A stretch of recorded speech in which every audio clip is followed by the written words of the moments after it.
กันเด้อค่ะสำหรับวันนี้ก็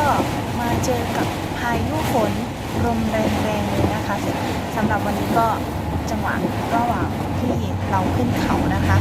อันนี้ก็จะเป็นช่วงของถนนมิตรภาพนะคะก็คือรถเล็กนี่แทบจะไปกันไม่ได้เลยนะคะทุกคนนั่งก็ได้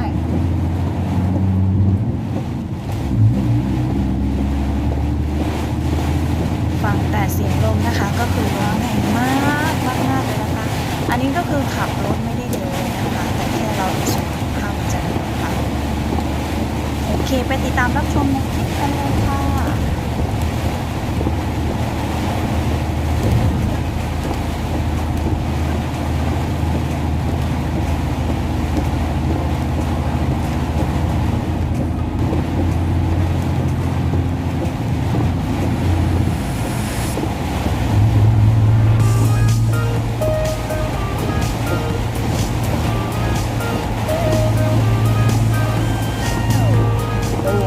ตู้เก็บผลดีๆเด้อ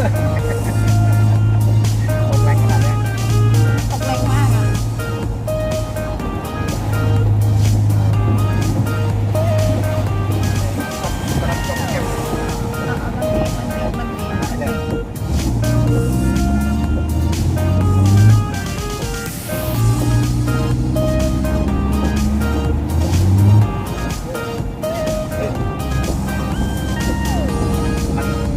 มันเฟรน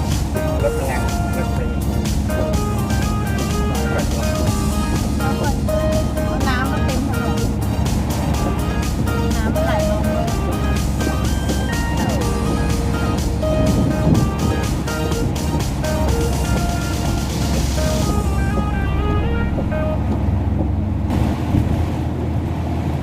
ลมแรงมากเลยนะตรงช่วงต้นขึ้นเขาน่ะเขาแข็งม้าน่ะเขาแล้วยิงไงนี่เนาะเขาเกียร์ 1 เกียร์ 2ลงมา